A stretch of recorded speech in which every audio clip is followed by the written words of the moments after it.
I love potatoes in any form, but there's something so satisfying about potato wedges loaded with my favorite toppings.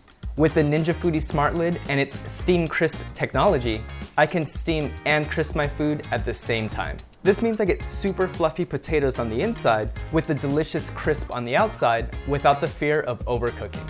To start, cut 1.5 pounds of russet potatoes into 1-inch wedges and soak in salted water for 30 minutes. Then strain and pat dry.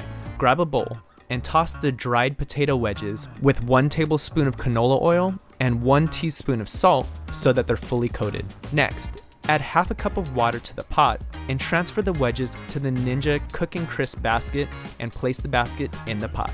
Close the lid and move the Smart Lid slider to Steam Crisp. Select Steam and Crisp. Set the temperature to 450 degrees Fahrenheit and set the time to 23 minutes. Then, select Start Stop and the Ninja Foodi Smart Lid will begin cooking.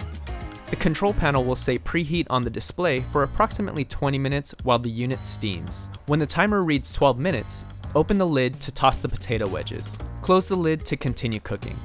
With 5 minutes remaining, open the lid and add your favorite cheese. Close the lid to finish cooking until the cheese is nice and melted. When the cooking is complete, carefully remove the basket and transfer the potato wedges to a plate. I like to top mine with a few dollops of sour cream, bacon bits, and scallions, but you can add any toppings you'd like. Let's dig in. To find this recipe and more meal inspiration, visit ninjatestkitchen.com.